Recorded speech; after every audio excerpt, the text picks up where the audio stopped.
Okay, so in this video I am going to cover how to integrate a custom hardware with a software for a complete software hardware design.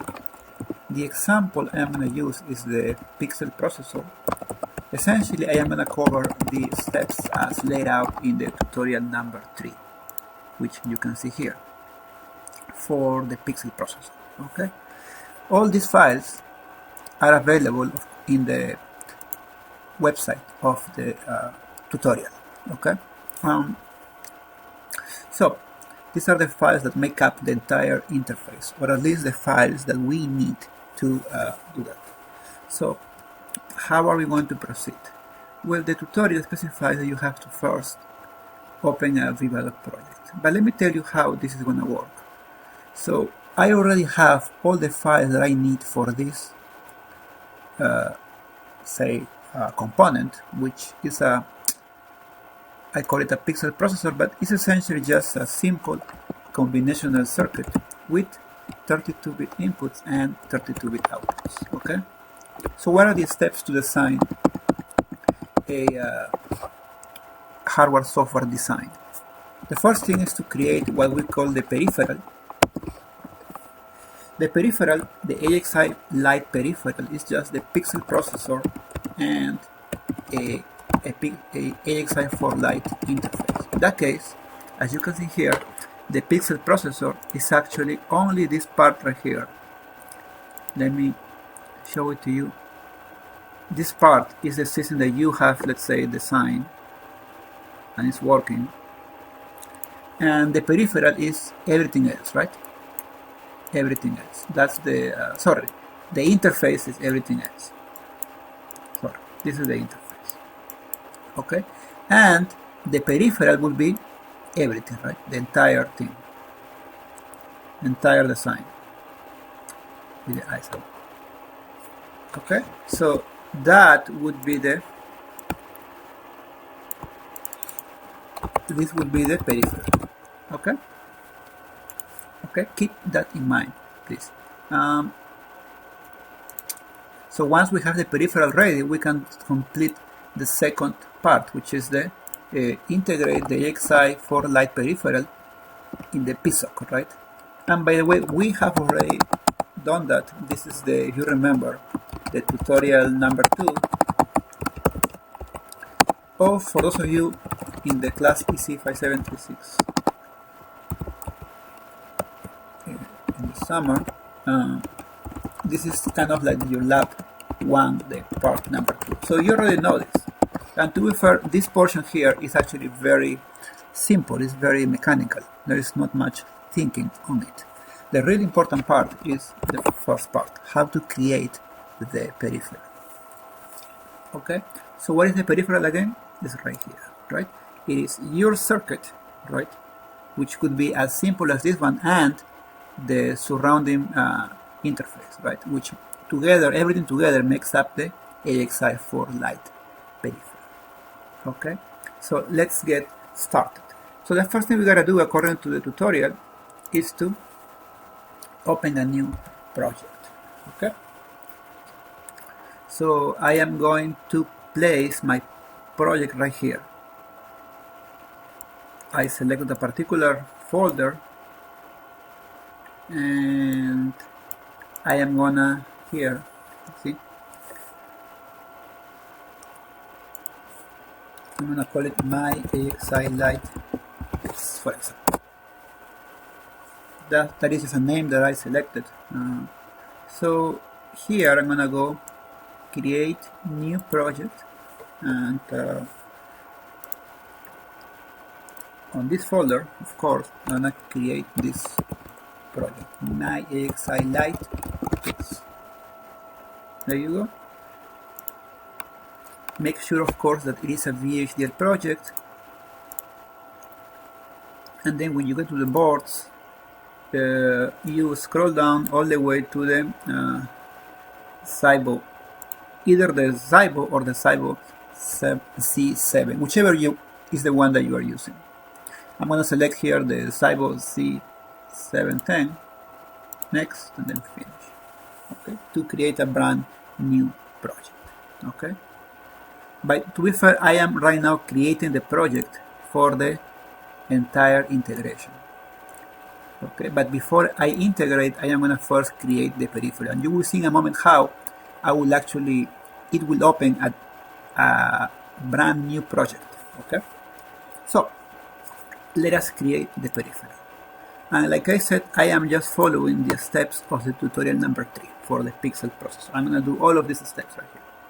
Okay. Instead of you following this line by line, I am going to narrate the steps. So let me do it. So the first thing you're going to do is to here, tools, create and package new IP. Next, and here of course you have to click on here, create a new AXI4 peripheral. And here it will show you where the peripheral will be created. Sorry, here in the IP repo. You can change, I think, the name of this folder if you want to, but I think that thing will be created right here in this folder. The name for your peripheral, well, it can be any name that you like, but it happens to be, since you are already using a particular component or set of files, because I'm going to use this files right here, and to make it easy for me, or for us actually, I'm going to call it my pics. Okay, so please, at least for this example, please follow, at least in this case, this name exactly. Okay, if you use a different name, well, it will be okay, but you will have to do a little bit extra work. Okay, my PIX. So we go here, this is my PIX. There you go. Next. Here is where you have to decide what to do. Don't change the name, just leave it as it is. The type, you can do 3, light, full, or stream. In this class, of course, we will do light and full. For this example, we select the light. Interface, slave, of course, because we are a peripheral. The width, we are only allowed for 32 bits here. Number of registers, remember the slave registers? As I mentioned to you, right in the either number 5, depending on your circuit, right, you can have a bunch of slave registers, right? But in this case, for the where is it? It should be here. For this simple example, we only have 2 of them that we are going to use. Silence by default only allows you to do a minimum of 4, so there is not really much you can do. You have to select 4. You can select up to 512 different registers, by the way. You click next, and then make sure that you do edit, because of course you have to create your peripheral. When you do that, a new Vivado project is going to open. Okay?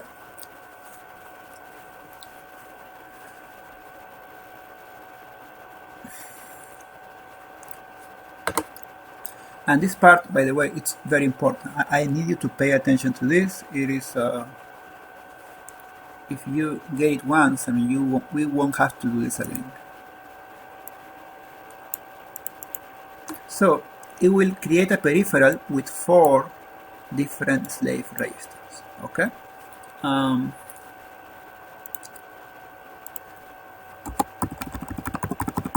So any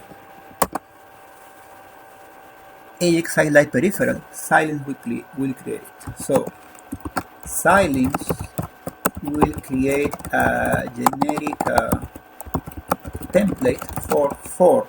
I mean, it could be up to 512, right? But of course, remember we selected 4, right? So it will be 4 slave registers. Okay. So we have to edit this template and insert our block. Okay, that is our job. So let me just mention to you the structure of the files. The template itself is actually just two files here.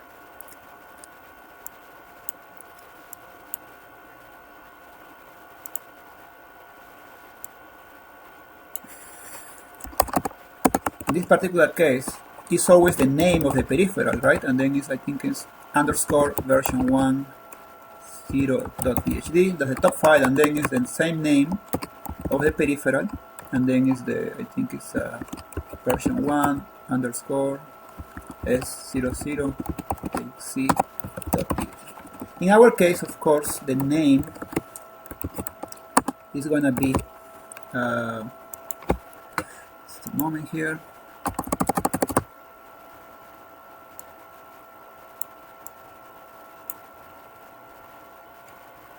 Just a little bit.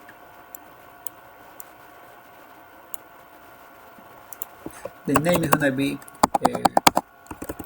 my pix version 1.0.phd, and then it's here my pix version 1.0.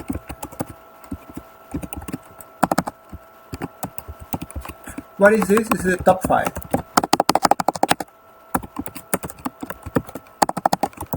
With the IOs, you know, to the AXI4-Lite interface. Okay, let's take a look. If you double click on this file, what you will see is a file here with a bunch of ports. As I said, those are all the ports of the AXI4-Lite interface, if you remember. Let me delete this thing for now. So let me show you. Like all of these IOs are included now in this top file. Okay. By the way, some of them we don't even use, like this one we don't even use, by the way. And then, to be fair, this file is just a simple wrapper, because the same things here are actually now also in this component, which basically we map the same IOs. So that's why this file actually is not doing anything. We prefer to call it, I think the proper name for this is a wrapper that wraps everything. Okay. You could edit this file by including external IOs. Remember your LEDs, for example, or even your switches, your buttons. Right? You could do that, by the way. It is possible for you to do that. Okay? So if you have a project in which your peripheral is actually integrating LEDs and switches, well, you will need to actually edit this top file and add, on the top part here, you will need to add, you know, extra pins. Okay? But in this case, we are not doing that. What else? To be fair, this top file is not the important one. You actually are going to leave it like it is, the top file. This is the one that is very important, the next file. So that is the actual, this file here, that is the interface, the AXI4-Lite interface. This file already generates the following signal. Remember, slave, register, write, enable. This signal here, this signal read enable, this signal AXI-AW address, this signal AXI-AR address, which are called the latched addresses. If you remember, you can read, of course, the nodes of Unit 5 to remember this, where they come from. It generates all of them. What is it? AXI-A. That's the read address and the write address. And not only that, and the slave register signals, which they are, if you have 4 of them, then you have the following: slave register 0, slave register 1, slave register 2, and slave register 3. Okay. What else does it do? It actually takes care of generating all the signals here, these outputs and inputs. It takes care of them for you. You don't have to even deal with them. Okay. So this file here, it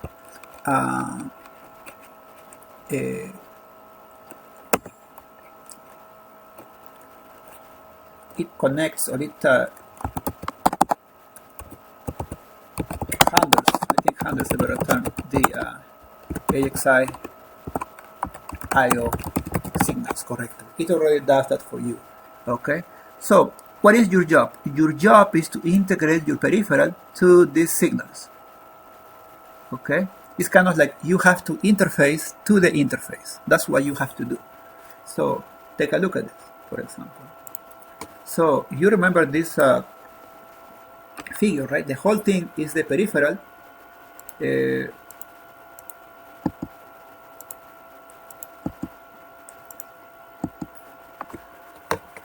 And the part surrounding this block is what we call the interface. So essentially, in this particular case, for example, you can see we have the two slave registers. All of this, logic, that's already created by this file. It's already given to you.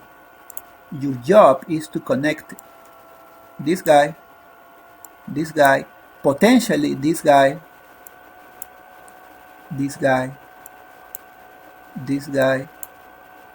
and this guy to your peripheral. Depending on the peripheral, you might need all of those signals, or you might need only some of them. In this particular example, which is the simplest one, well, guess what? We will only need this too. Essentially, this is my block. So your peripheral has to actually connect the output of the slave register 0 to the input of my block, the output of my block to the slave register 1. That's what I have to do. Okay, everything else is taken care of by the Xilinx template. Okay, so again, remember, this signal slave register 0 is the one right here, this one right here, and this signal slave register 1 is the one right here. Your job is to connect them. Okay, so what do we have to do? Well, we have to edit this file.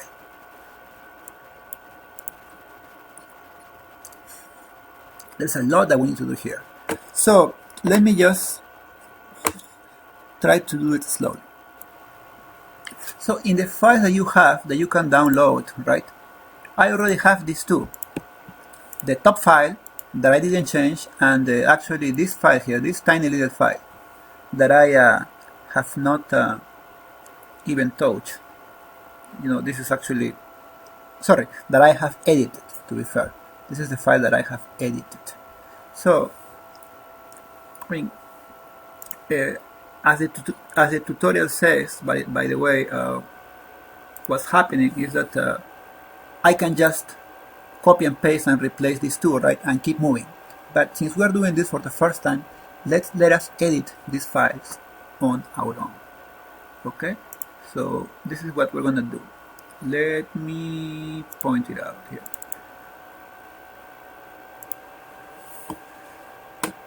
So let's see. Let me see, sorry, just a moment, so that this is clear, because this is very, very important for you. If you get this, you will have no issues with anything else. So now let's first talk about the pixel processor circuit. All I care is for the top file. So you see here a bunch of files, right? Even the text file that it's reading. The top file actually is called LUT group.exe. That is the top file. Okay. If we take a look at it,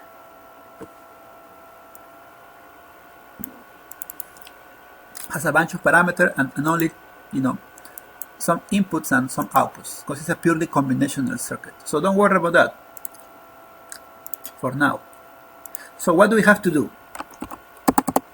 We have to generate, let me see if I get it right. The AXI4-Lite interface will look like this. Of course, you need the top file of the of the pixel processor, right? And of course, and all the other files underneath that, for sure. Now, for the interface, you need, and it's up to you how you name it, but I prefer to name it like this. Sometimes, for lack of a better name, I call it static_ip.phd. That is where, what? The top file with the, top file, that would be the, this static ip.phd. That is where the parameters of my circuit are specified. This is important, by the way, in case you have parameters. If you don't, that's okay. You don't need to do it at all.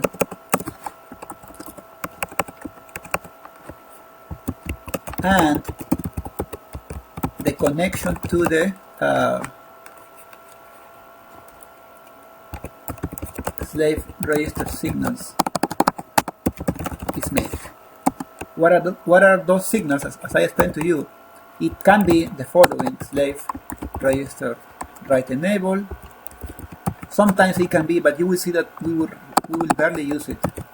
Slave register read enable, AXI AW ADDR, AXI AR ADDR, and of course, most importantly, slave read 0, slave read 1, slave read 2, and slave read 3.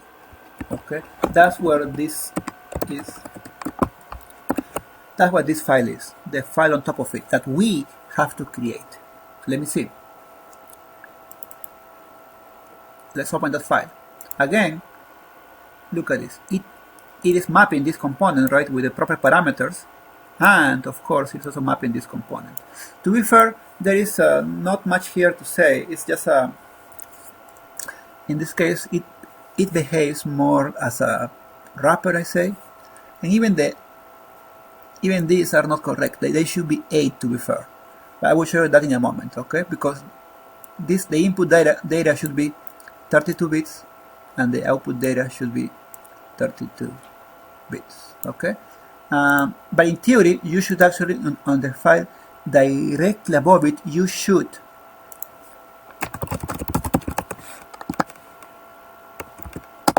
specify the parameters of your circuit and the connection to the slave register signals, by the way, okay? To be fair, when I wrote this file a long time ago, more than 5 years ago, well, of course, I did not follow this particular, recommendation, right? But that's what you should do, okay? So, but why am I recommending it? Because on the next examples, and I will show you like the pipeline divider or the convolution, you will see that I am actually following that recommendation. But this first, I kind of didn't. But for now, please bear with me. This is what it should be done. Okay? And now that you have that thing, on the top one, this is where you actually have now the other file, my pix v10s00 axi.phd. And of course, on top of that, you will have my pix. So we have to now edit, right, this file to, among other things, of course,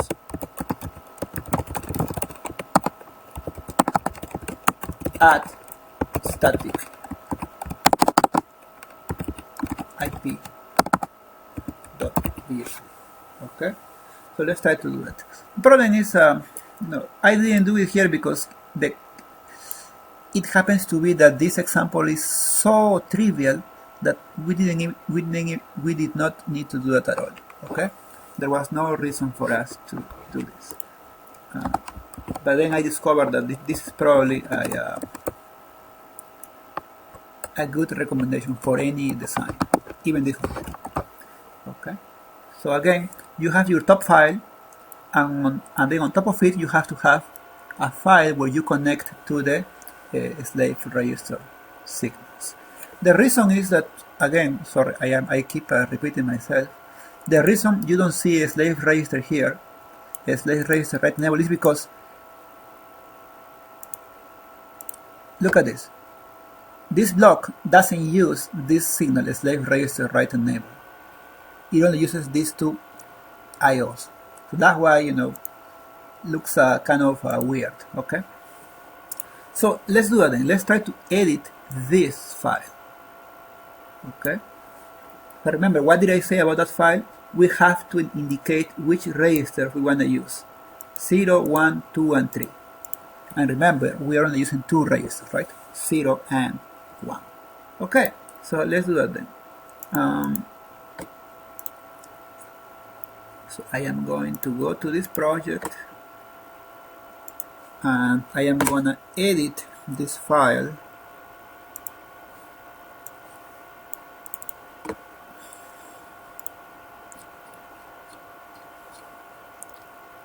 Okay, so what is the first thing I gotta do? Well, the first thing I gotta do is to make sure that I only use the proper registers. And you have to go up to this point. I'm gonna comment something here. I'm gonna say for, what is it? Register for writing. What is it? Slave register 0. So I only need to use the 0. So in this template, in this portion is the portion that actually implements the registers where you write data. So all I do is I have to comment out the registers I don't plan to use. 1, 2, 3 for writing, right? And here the same thing. This thing implements actually just the capturing of the data on register 0. It looks kind of fancy, but it's really simple. So we only need this portion. Everything else we actually do not need it. All the way I think up to here. There you go. And of course here we don't need it. We don't need that either. Okay. What else? After that, we have to indicate the registers for where we read from, right? And they are right here.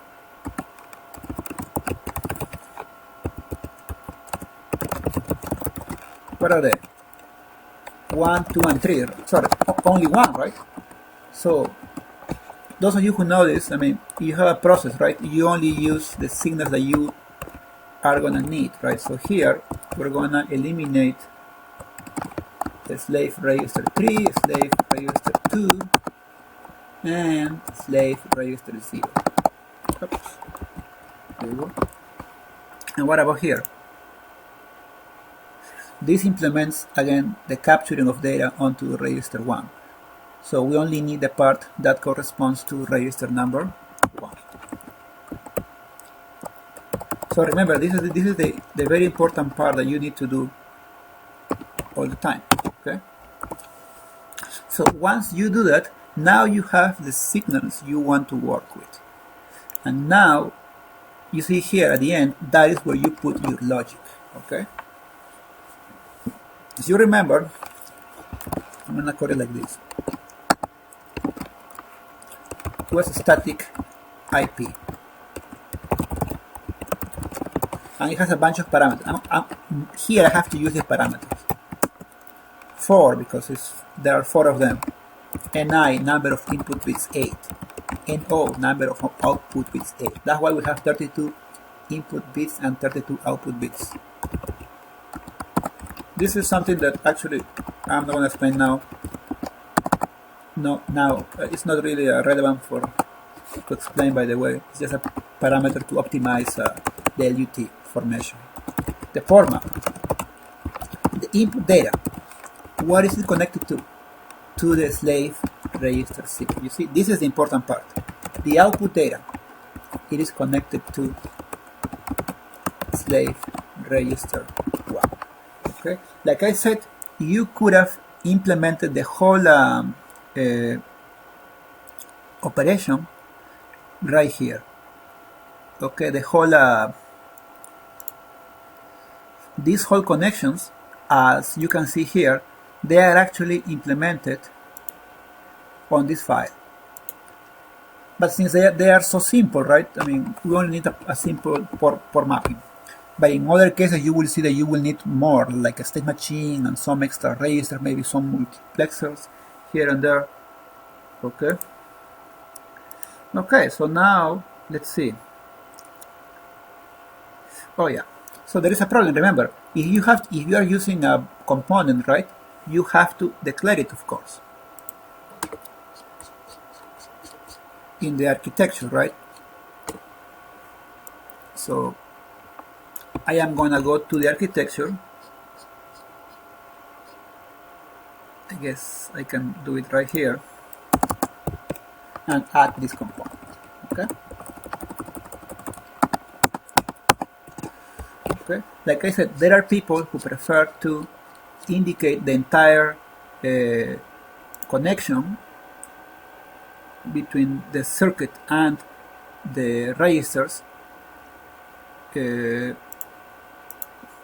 at this point. Okay, right here. It is possible. You are welcome to do it. I prefer to do it through a file called static IP. Okay. In this particular example, since it is so trivial, right, because you have a direct connection, it doesn't really matter, right? You actually won't see the difference. And I'm sorry if this point is not clear now, but I hope it is clear with the other examples. Okay, so that is the connection. Okay. So now, what else do we need? Well, if we have this, now we have to load. Remember, we have to add sources to our project, right? So this is what we're gonna do. We're gonna grab these components. No, sorry. Even the file, the text file, and we're gonna, except of course for these two, right? We don't need these two. We're gonna grab these components, and we are gonna paste it on this folder. By the way, all of this is explained in the tutorial. My pix, HDL, there you go. Okay. All right, and then now you have to add the sources.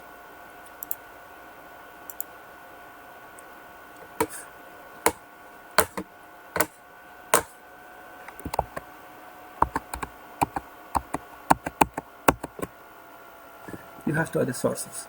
So you go here again, HDL, right? You have to add the sources, right? Except these two, of course. Now remember, you have the. I mean, this is new in 2019.1. It will copy the sources in your directory. I don't think it matters for this case, except that it will just copy these files into a. Let me show you. Right here, it will create a src folder, and it will copy them as well. I don't really think it matters. Okay. Here we go. And then you also have to include the text file, right? Because that is part of the design. You have to also add it. Okay. So now we are talking, and now you can see, for example, here in all the blocks, right? All the hierarchy of files. So now we're gonna, just in case, always run synthesis. You never know what can happen, right? And let me see.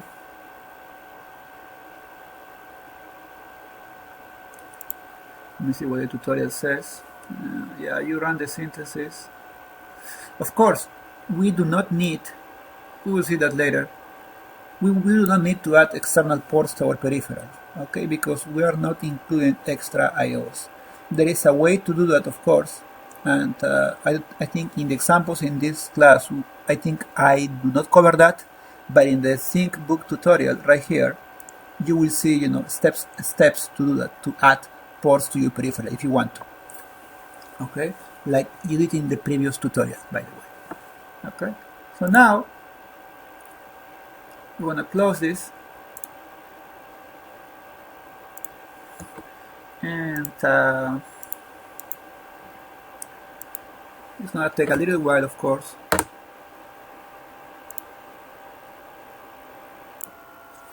Okay, so this is successfully completed. You don't implement, of course, because there is no XDC file here. And now you go here to package. Now, of course, since you made changes, you have to somehow this Vivado dialog box wants you to specify that those changes have happened. Which changes have happened? Essentially, we added more files. So you have to go to file groups and say merge changes to just update those changes. Okay. For example, if you were to add an external port into this circuit, right, you will see that here, these ports and interfaces, you will need to actually merge it too. But we didn't add anything there. Then we go to review and package. We're almost done here.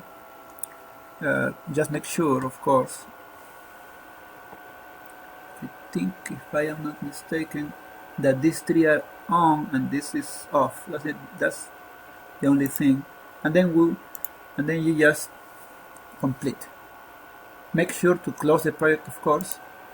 And now you have your interface ready.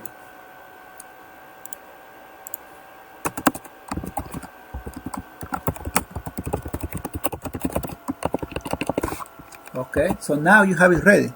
And now what I'm gonna do right now actually is gonna be very mechanical, very simple, except for that particular portion. I mean, there is an issue with the txt file. We have to do something weird because apparently this Vivado flow doesn't consider a text file, so we have to make some manual changes. But that's the only thing that we have to do. So let's go here, and now we are here. So you see we're right here. This is what we did, remember, in lab number 1, right? The second part, or on the previous tutorial. We already know how to integrate hardware and software when you have the blocks available. Okay, but there is a small trick, of course. I mean, like anything, nothing is so simple. So now you know what to do, right? You just create block design. You will open a canvas.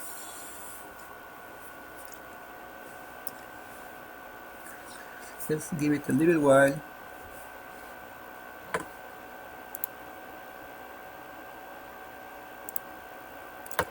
And now here, of course, what you do is, remember, just as in the previous lab or tutorial, you add the PS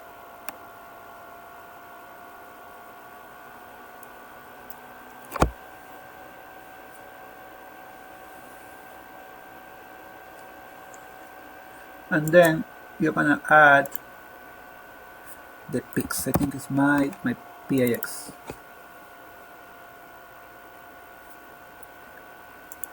And then you need to wait a little bit. Sometimes this thing is not ready. You of course run the block automation just to add the external ports to the PS, and then we run the connection automation. You see, we don't even have to do anything, just click here and wait. That's, I think, where we will spend most of it. Usually you can do regenerate. By the way, this is not doing anything, it's just making it look slightly more beautiful, that's all. Okay? And then you do verify just in case a mistake was made. This won't be a problem, by the way, for now. These are some DDR warnings, we don't care about that. And now what's next? We create the HDL wrapper, right? And there you go.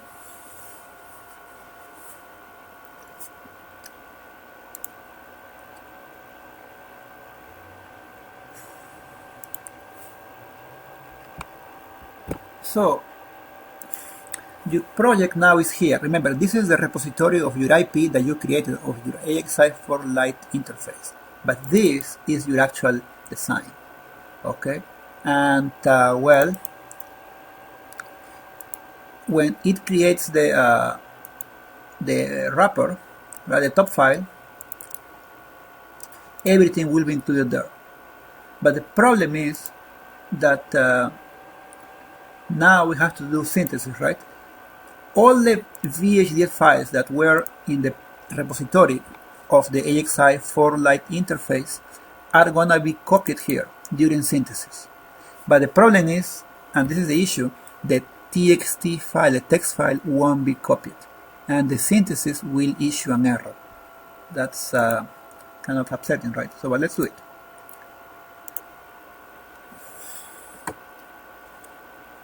So you will see once that finishes that the synthesis will issue an error.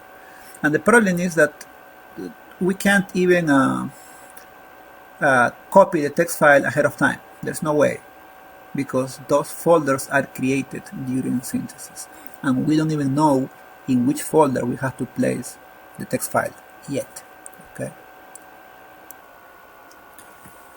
Well, as you can see, it failed, right, as we were expecting. And the reason it failed, we can look at here in the messages. Look at the errors. Should be there. It cannot open this file because it doesn't exist in that particular folder. So where do we know where this file is at? We have no idea where it was placed, because let me show you. I know it is in sources, but this is a large folder, by the way. It will be here, here, here. I think it's IP shared, by the way. And then look at that. We will have to go to each of them to find the particular right file, right? Because the file that calls what is it? The text file is this LUT-NI2NO. There are two ways to get this path, the exact path.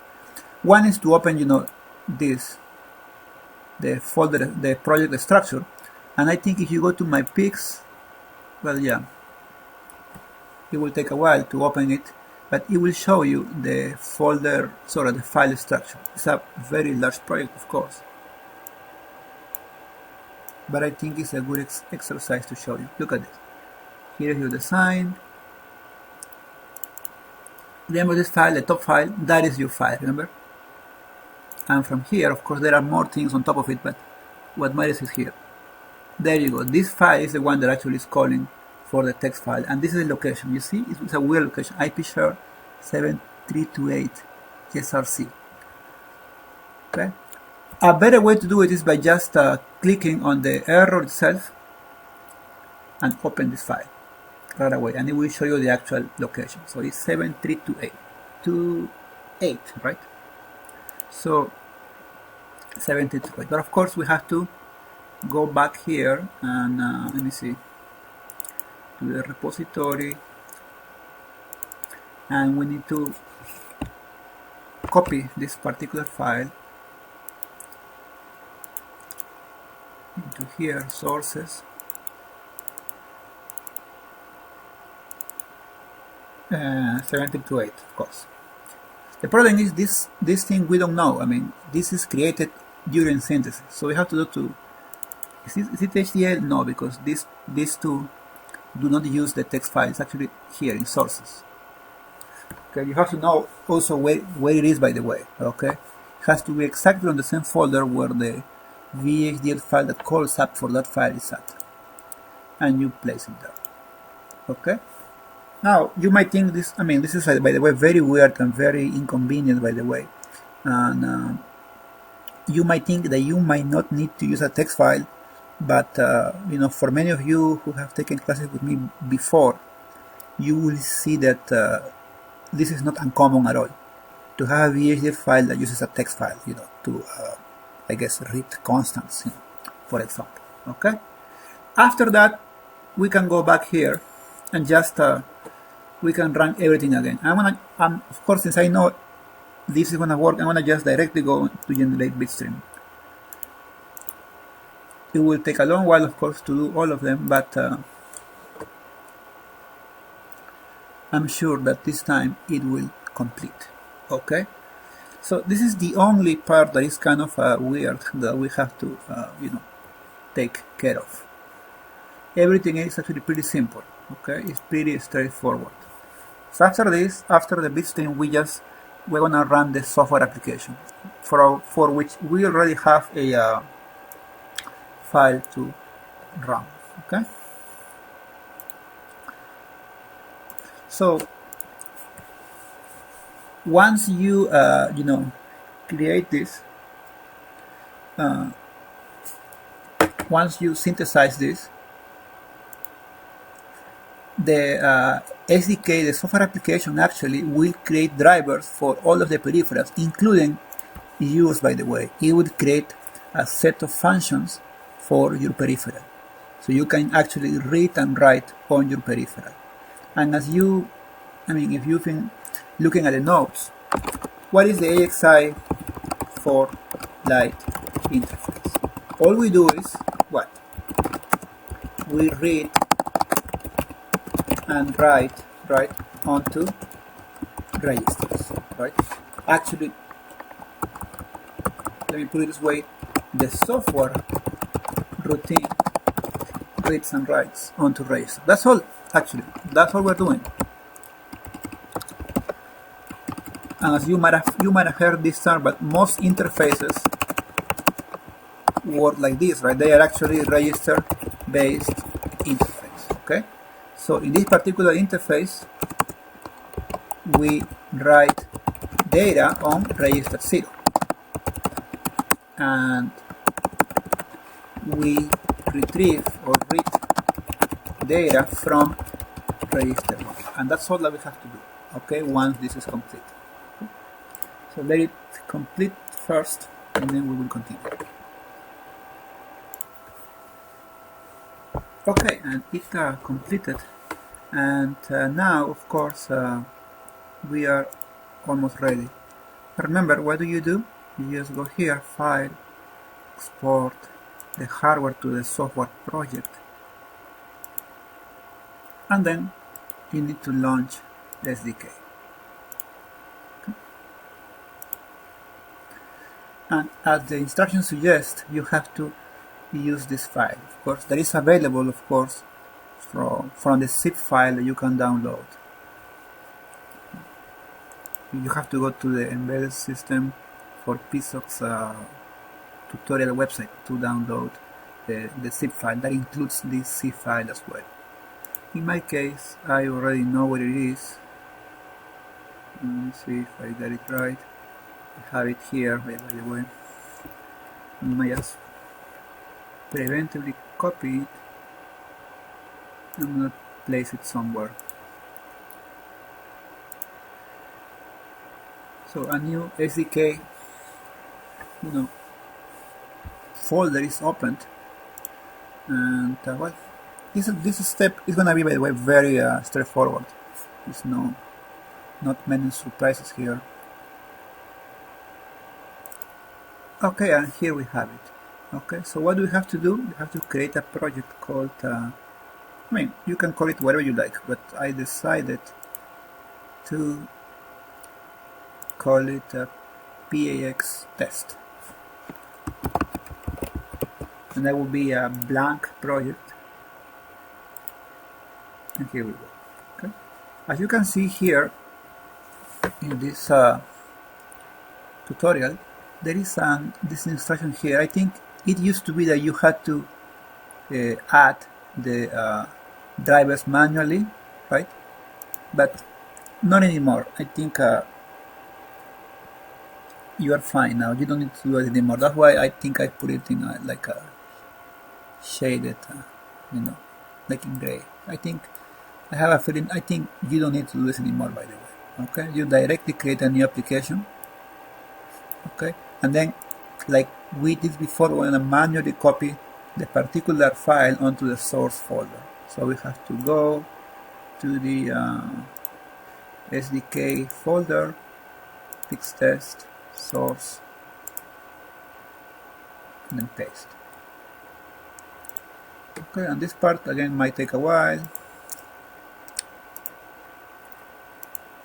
But what is again remember, these are all the definition files for the system, and this here, the Fix test ESP or the board support package, that's all the drivers, including the drivers for actually your circuit, which is right here, my Pix version 1.0. I will show you in a moment. But first, let me just update this so I can see my file there. This might take a little while.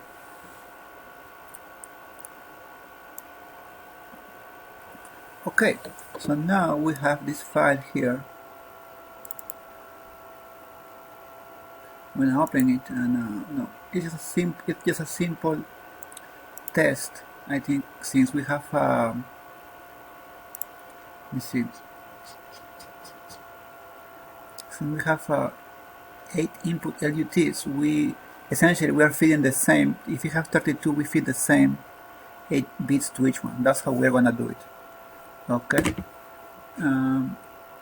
So this simple piece of software will take care of that. So now it is complaining that yeah, well, I guess I didn't use the latest file, but don't worry, this file is okay in the one you can download, by the way. It's just that it's not in the one that I somehow got from here, you see.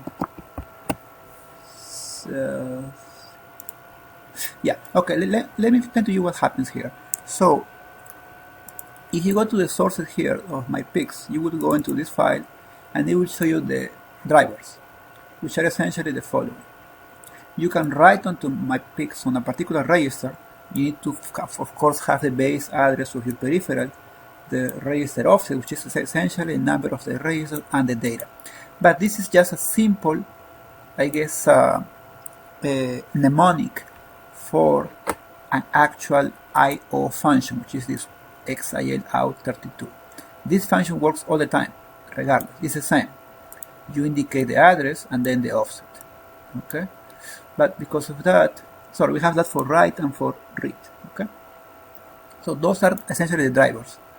But we need this library, of course. Don't worry, in the file that you can download, you have this library included. Okay, so now let me see.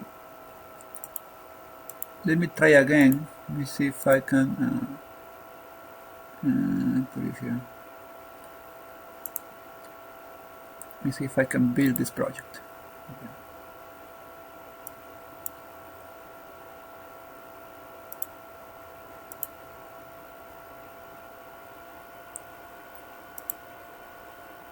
Okay, now it's not complaining. Let me see again. Maybe I didn't get it right.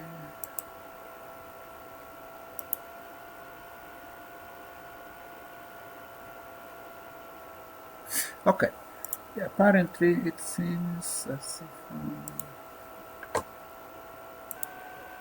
okay, so now we are ready. Okay, so it was only this mistake. Somehow this new version actually requires you to explicitly include this library. Okay, but in the version that you have, you don't have to do anything. This is already included there. Okay, it is just that I used an old version. Anyway, so now we are ready to test. So we're gonna connect my board. I am gonna connect it, and then I'm gonna program the FPGA. Here we go.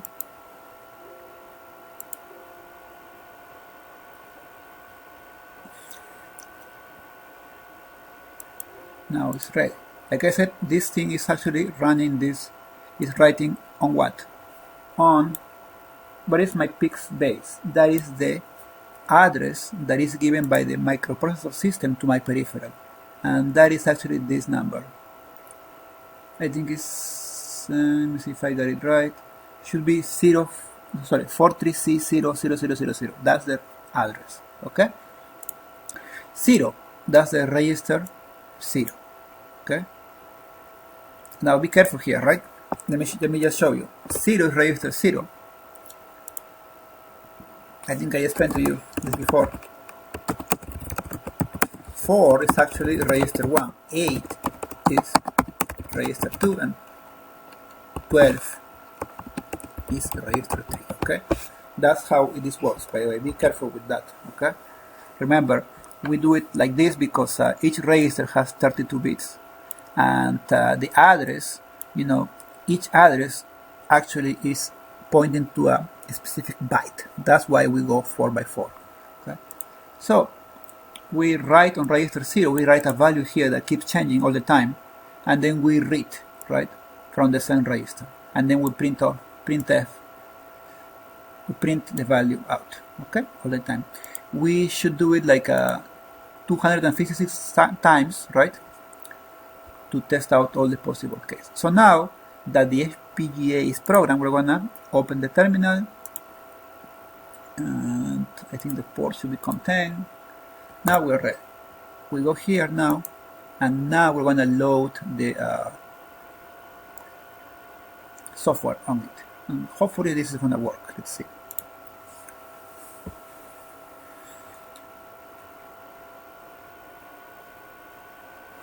There you go. So you can see in the terminal, it will show you all the possible cases from 000. The tutorial will give you some examples just to double check, like if it's 01, you should get 10, for example. Well, yeah, 01, you get 10, for example. What else? 03, you get 1C. 03, you get 1C. So essentially, like I said, this is just a simple LUT, or if you like, a code converter, right? It just converts an input into an output. It's pretty easy. Okay, so, and that is all. Honestly, that is all. As I explained to you, the second part is actually pretty straightforward. The first part is the one that takes a bit of time. I mean, you have to be very careful, okay, with the file structure. Okay, again, this example is pretty simple. That's why I did some weird things here. It looks kind of unclear, and I hope on my next video this will clear up. Okay, well, thank you so much.